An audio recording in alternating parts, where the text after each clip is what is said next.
Betapa dahsyat Engkau Tuhan, pencipta segala yang ada, dulu sekarang sampai selamanya. Hanya Engkau Tuhan, tak terselami pikiranmu, tak terukur panjang setiamu. Amin. Dulu sekarang sampai selamanya, hanya Engkau Tuhan. Tuhan, ku sembah Engkau Yesus, hanya Engkau Allah di hidupku. Amin. Tiada yang lain, tiada yang lain, hanya Kau, hanya Engkau Tuhan. Selamanya Kau tetap Allah, walau dunia semua bergoncang, tak tergoyahkan, Kau tetap Allah. Mari puji Dia, katakan, ku sembah Engkau Tuhan, ku sembah Engkau Yesus, hanya Engkau Allah di hidupku. Tiada yang lain, hanya Kau, hanya Engkau Tuhan. Selamanya Kau tetap Allah, walau dunia semua bergoncang, tak tergoyahkan, Kau tetap Allah, Kau tetap Allah, Engkau tetap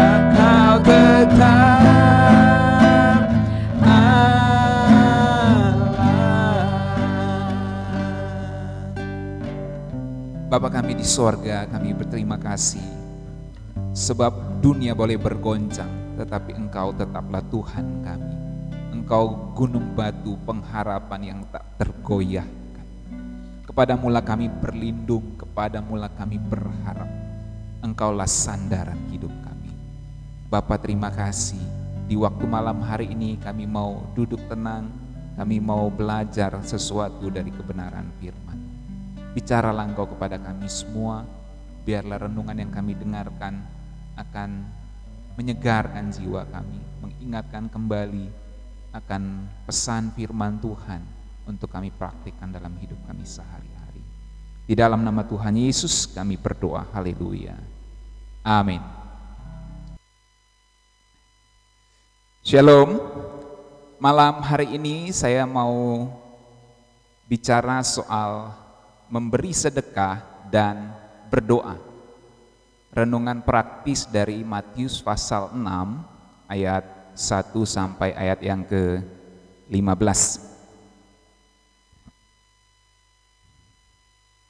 Kalau saudara-saudara buka di Alkitab buku saudara, saudara akan menemukan hal memberi sedekah dan hal berdoa dari Matius pasal 6 ayat 1 sampai 15.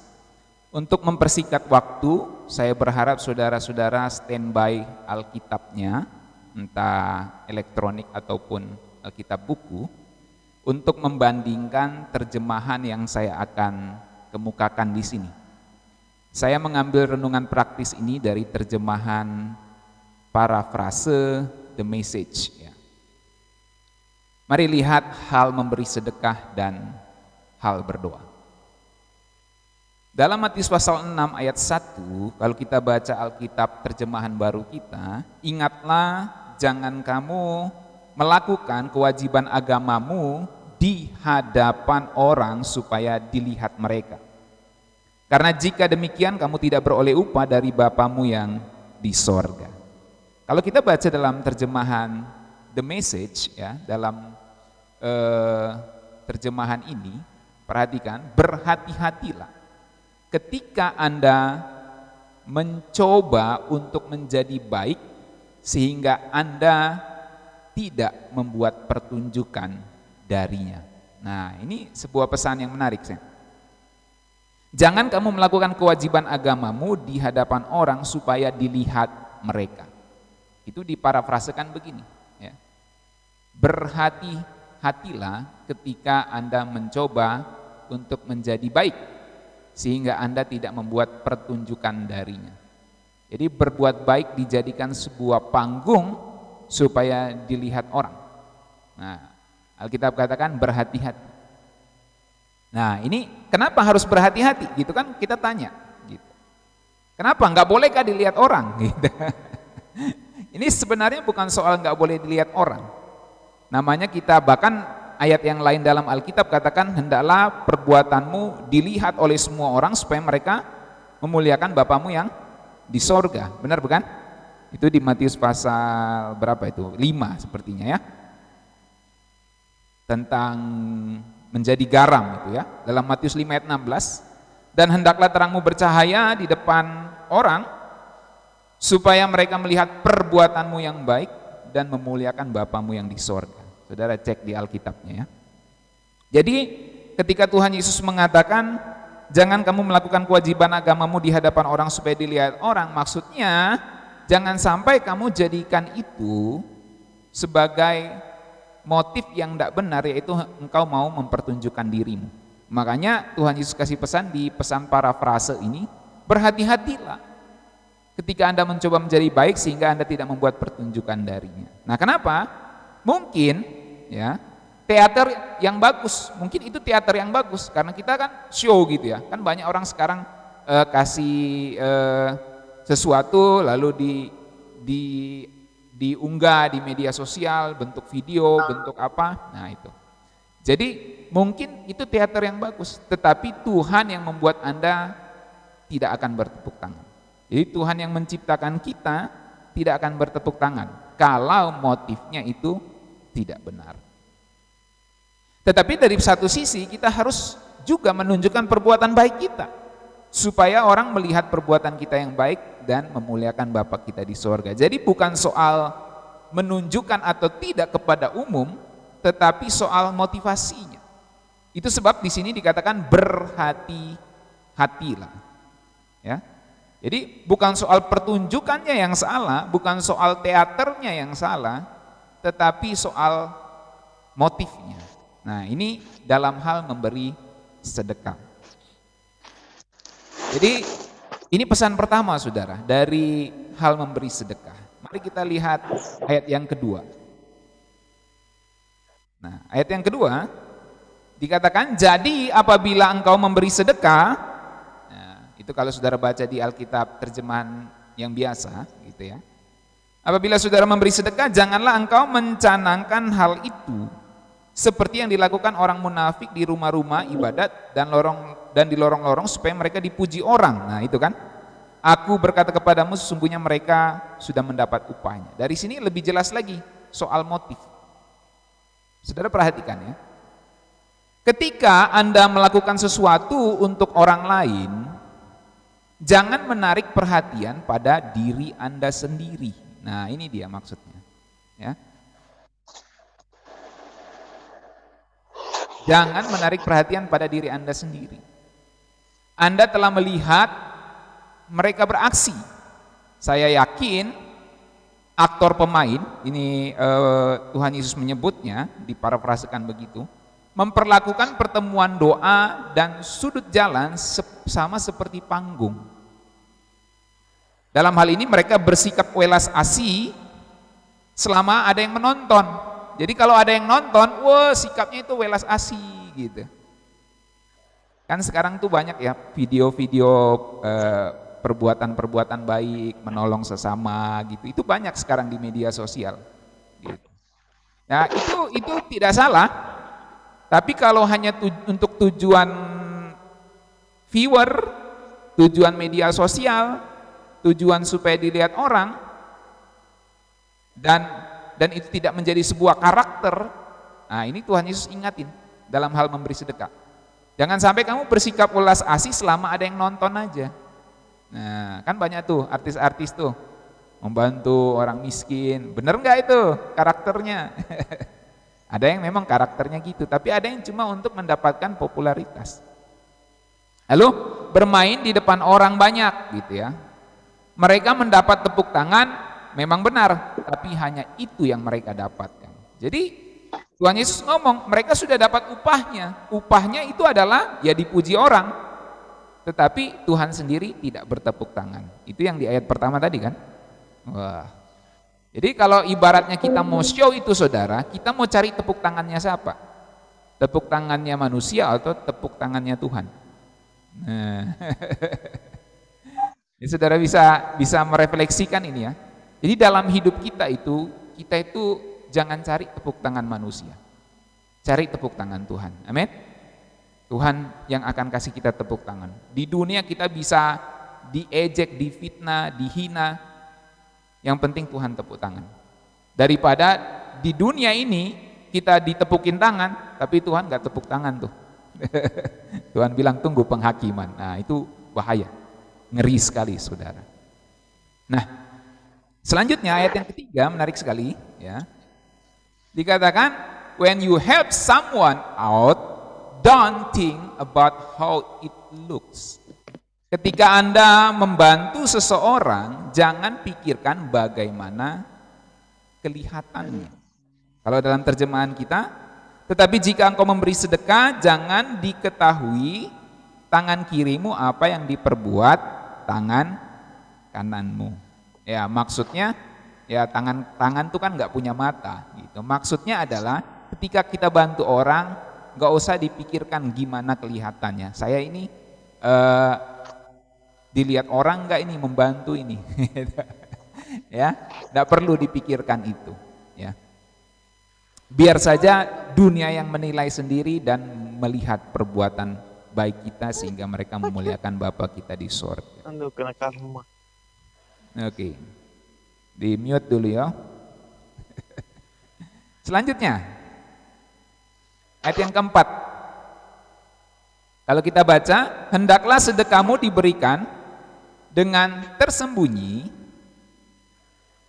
maka Bapamu yang melihat yang tersembunyi akan membalasnya kepadamu.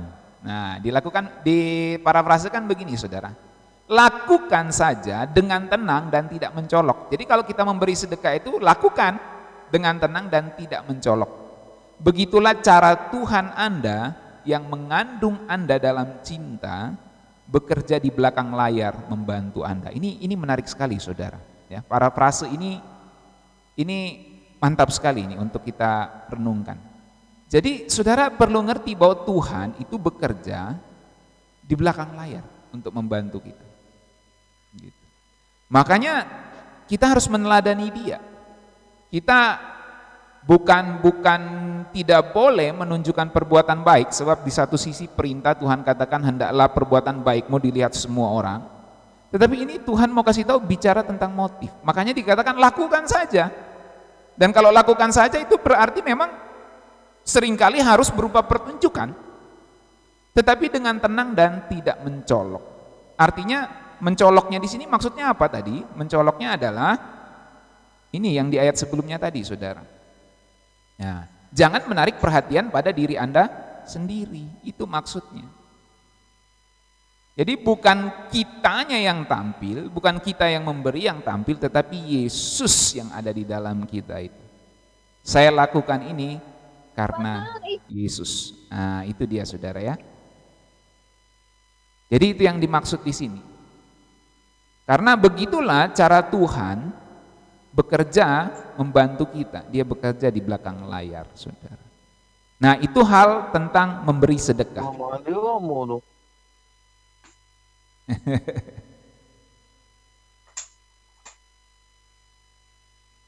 Oke, di mute dulu ya.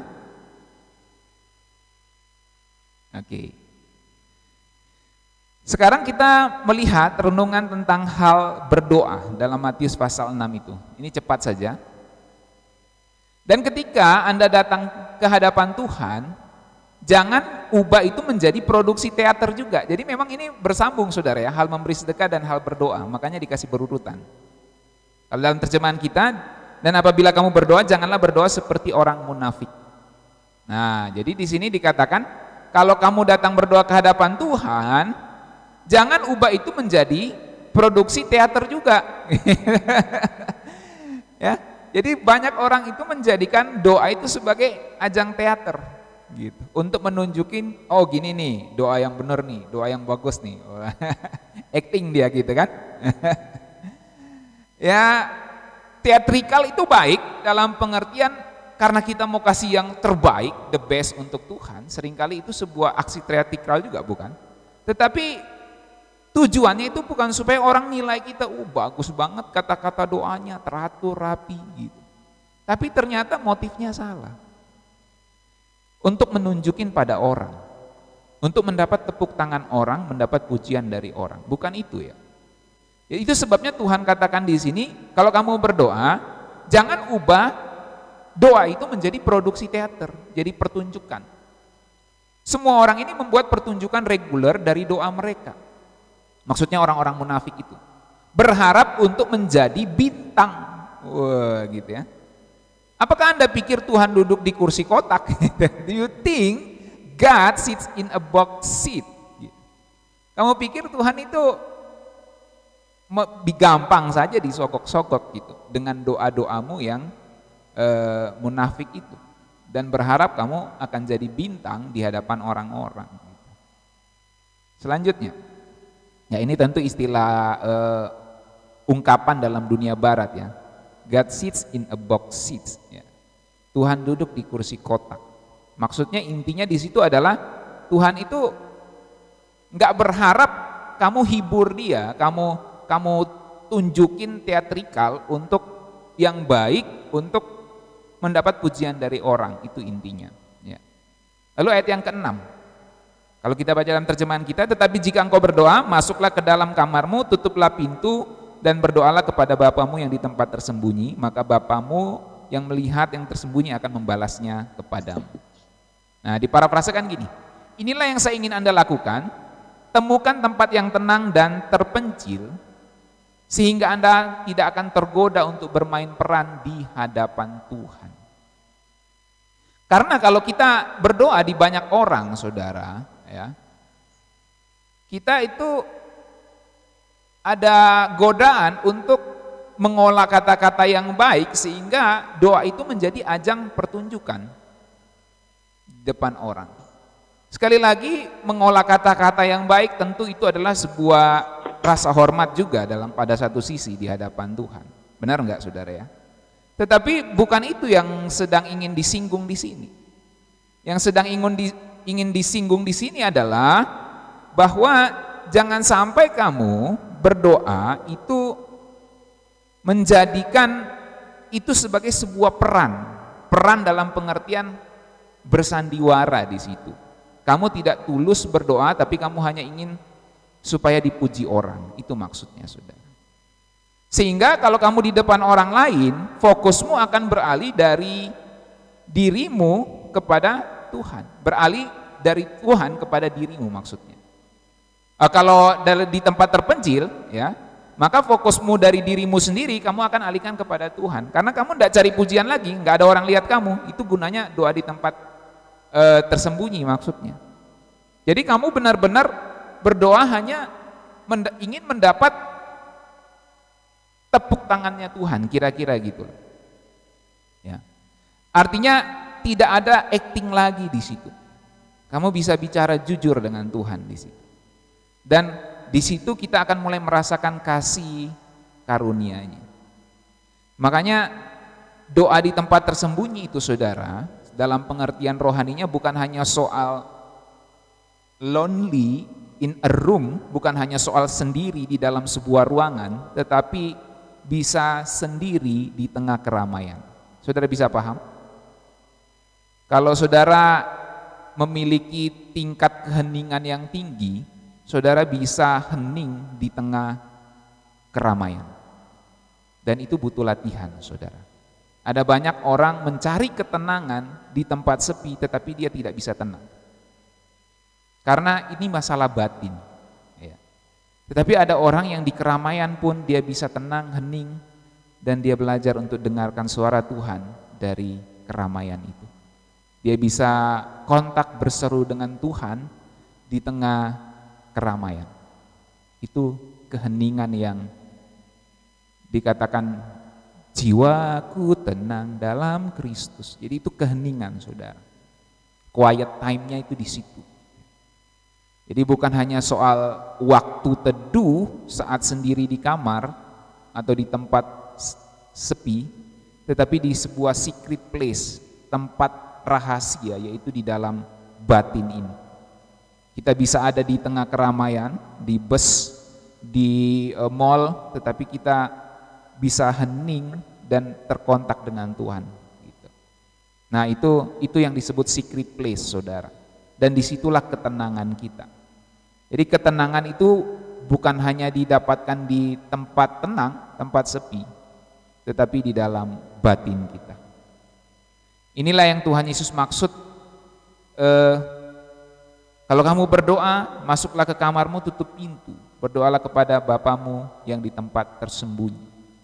Jadi ini bukan cuma bicara soal ruangan saja, tetapi bicara soal batin yang bisa kontak dengan Tuhan. Oke.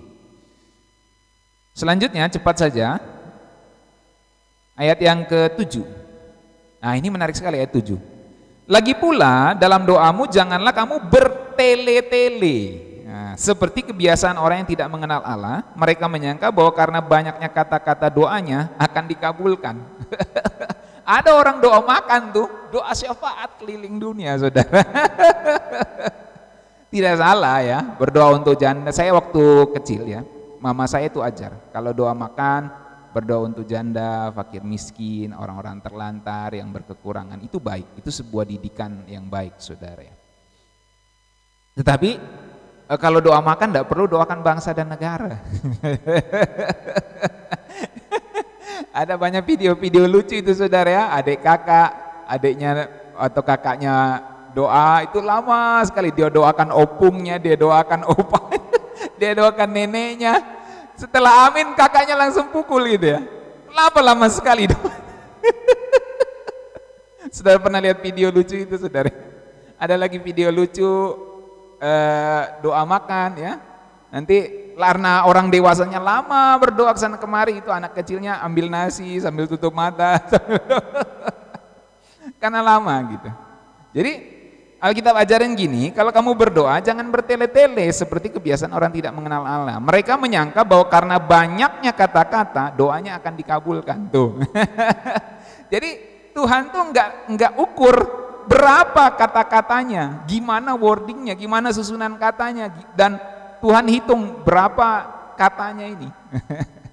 Kalau kita biasa dikasih dosen tugas buat makalah itu, saudara, itu harus pas, misalnya 3.000 kata gitu. Ya, boleh lebih 3.000 kata, itu dihitung kata-katanya kan di mesin Microsoft Word, itu langsung dibaca. Setiap kita ketik kata langsung kelihatan berapa kata yang kita sudah ketik, saudara ya. Nah, jadi Tuhan tuh enggak ukur, malaikat disuruh catat, malaikat catat tuh berapa kata doanya, yang paling panjang, yang cepat didapat doanya. Oh enggak gitu ya. Alkitab enggak ajarin gitu. Makanya dalam terjemahan The Message-nya ini menarik sekali. Dunia ini penuh dengan orang yang disebut pejuang doa yang bodoh. Nah ini menarik sekali nih. Orang yang berdoa bertele-tele itu disebut pejuang doa. Jadi Tuhan hargai juga dia. Oh, dia berdoa banyak kata-katanya. Jadi para frase ini menerjemahkan dia pejuang doa gitu. Karena banyak kata-katanya. Tapi karena dia bertele-tele dan motifnya tidak benar, maka disebut pejuang doa yang bodoh.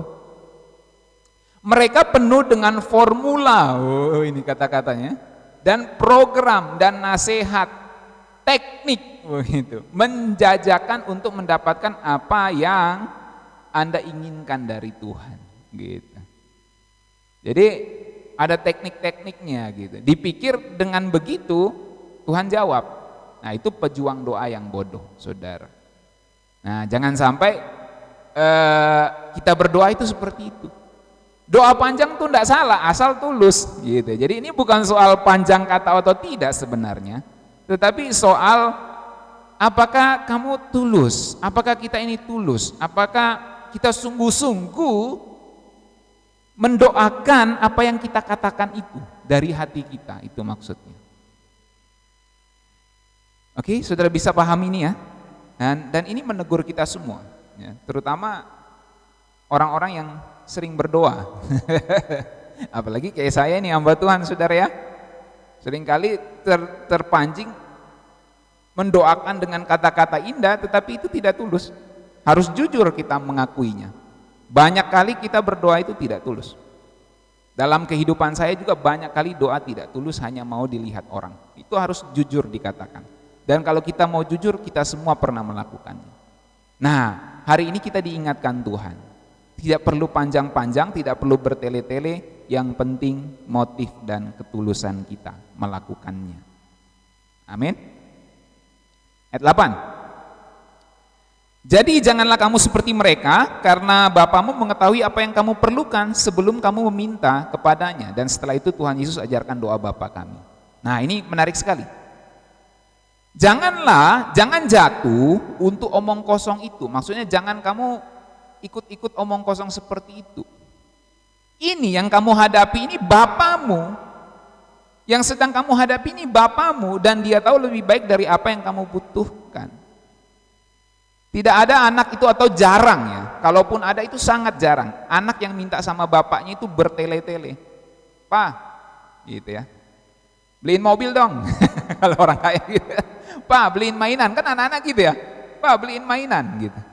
Nggak ada ya, Pak, Bapak ini baik banget gitu. Ganteng banget. Belikan mainan dong. Anak-anak enggak gitu. Anak-anak malah langsung, Pak, belikan mainan, to the point gitu ya. Jadi ini yang kamu hadapi ini Bapamu. Jadi enggak perlu omong-omong kosong. Dia tahu lebih baik darimu apa yang kamu butuhkan.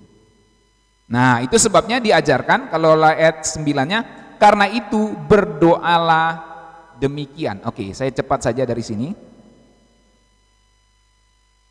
Bagaimana doa Bapa kami diparafrasekan dalam terjemahan The Message. Perhatikan ini, saudara. Ayat 9, karena itu berdoalah demikian, Bapa kami yang di sorga, dikuduskanlah namamu. Dengan Tuhan seperti ini yang mengasihi Anda dapat berdoa dengan sangat sederhana. Perhatikan itu, dengan sangat sederhana seperti ini. Bapa kami di sorga, ungkapkan siapa Anda. Atur dunia dengan benar, lakukan yang terbaik seperti di atas jadi di bawah, di bumi seperti di sorga itu. Ayat 11, nah ini menarik sekali. Buat kami tetap hidup dengan 3 kali makan. Berikanlah kami pada hari ini makanan kami yang secukupnya. Jadi kalau makan tidak 3 kali itu belum cukup. Masih bisa tagih sama Bapak di sorga. Ya. Jadi kalau ada jemaat yang susah makan tidak 3 kali sehari, kecuali karena sengaja diet atau karena apa gitu ya, itu masih bisa tagih sama Bapak di sorga. Ini janji Bapak ini. Buat kami tetap hidup dengan 3 kali makan. Jadi secukupnya itu 3 kali makan ya. Jadi cemil-cemilan itu tidak termasuk dalam doa ini. Kue-kue antara pagi dengan siang, antara siang dengan malam itu tidak termasuk. Ya, itu maksudnya. Berikanlah kami makanan kami yang secukupnya gitu. Nah, jadi kalau belum cukup, kayak Evangelis Resti ini kurus sekali dia nih. Nah, ini belum cukup tuh kata Tuhan tuh. Ya, harus 3 kali makan sehari.